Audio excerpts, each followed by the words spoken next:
What's poppin'? This is NWB Productions coming to you live. We're going to talk about the American Bully. The American Bully stemmed from the American Staff and the American Pit Bull Terrier. Then, over time, it began to outcross to the American Bulldog and even the Frenchies in some people's cases. They also have different colors, different sizes, and different classifications.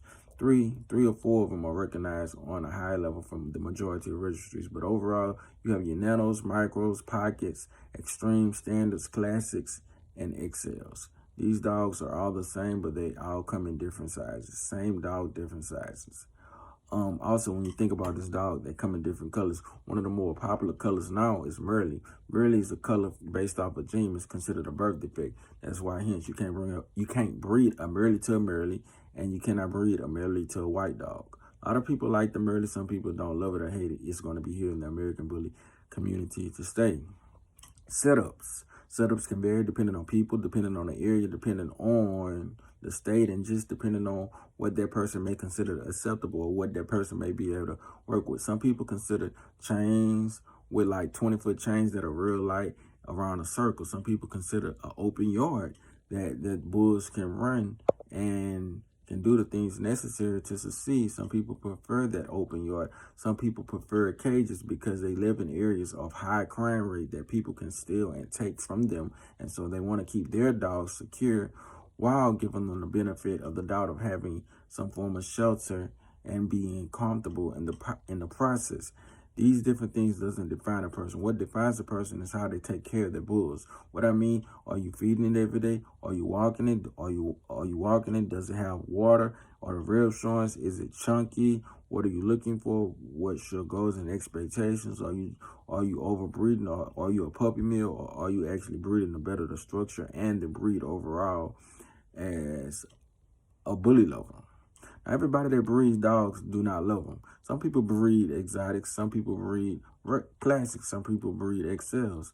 But everyone has a motive. Some of the motives when people breed are not pure. These motives can consist of things that equate to more money. More money doesn't necessarily mean the best health for the dog. Some of the dogs that are higher end, sometimes they die within 1 or 2 years because of the product and because of the structure and because of the quality of that particular dog. Some dogs, they live a full life, anywhere between 8 to 12. And if you catch a rare case, 13 years old. American Bully has a lot of contributions to act. It's real muscular, real thick, chunky, and it has a nice frame. Pit Bulls and American Bullies are two different dogs. Pit Bulls, you think of pit bulls, you think of game dogs. You think of dogs, working dogs. You think of dogs made to hunt bulls and stuff like they did back in the day.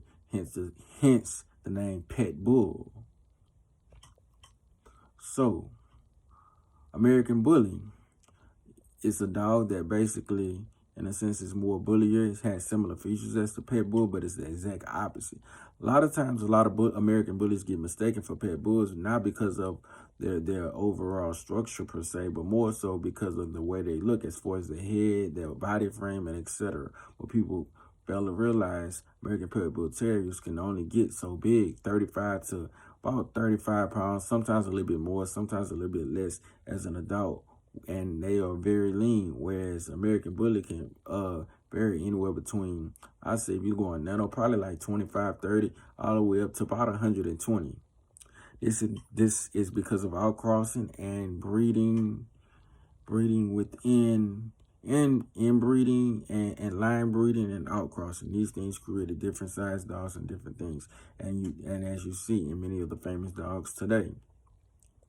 So when you talk about structure can vary depending on person. Some people be looking for pocket size. Some people prefer XL. Some people prefer classic. It's all about what you can work with, what you can maintain, because each dog requires different care.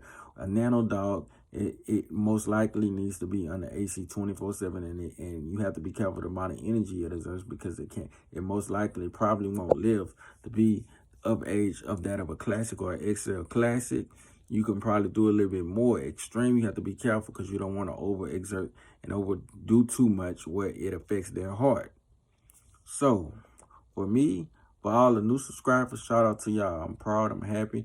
Let's continue to grow this thing. Subscribe, like, and comment. Only thing I'm trying to do is better the breed. Now, the way I have my dogs set up, I have 2 cages, really 3, really 4. But I have two main cages.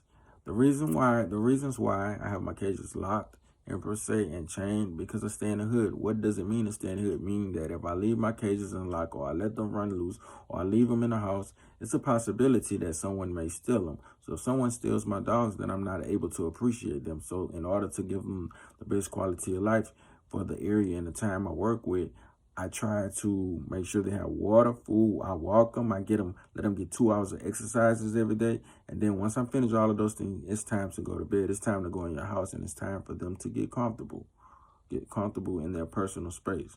And I repeat the steps again. Feeding, it varies. Right now, I'm on the light side of things.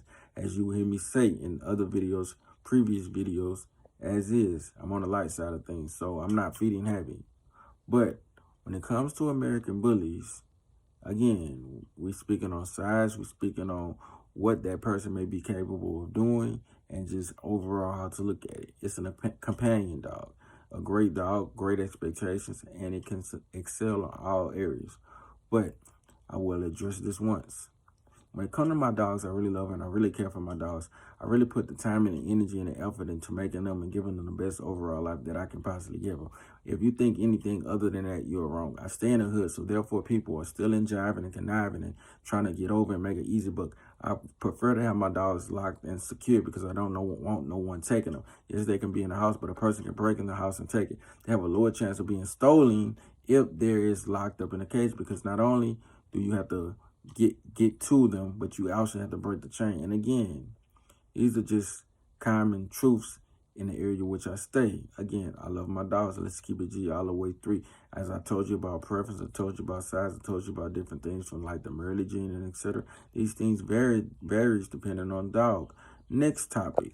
When walking your dog, what are your expectations? Well, my expectations when walking my dog, I want them to get working, but I don't want to overwork them, but I do want to push them. I feel like people fail to push their dogs to what they're capable of doing, meaning getting the full potential out your dog.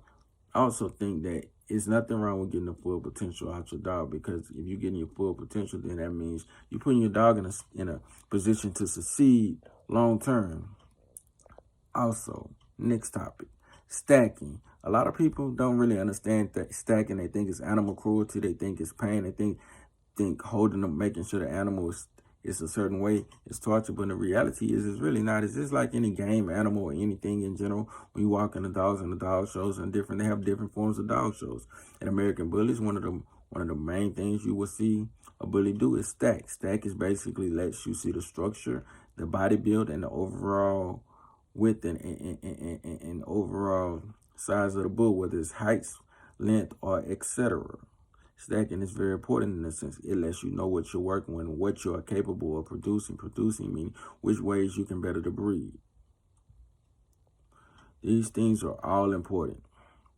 Lastly, and furthermore, when you're thinking about American Bullies and when you're thinking an albino one, don't just look at the thickest one, the one with the biggest head. Try to settle for structure, because as a community, we have to do better and we have to clean up what we already created. I mean, clean it up. I mean, in a sense that we can't allow foolishness, bull, or anything, etc., stop us from reaching a level of success that is not only detrimental, important to us, but is also important on a higher level.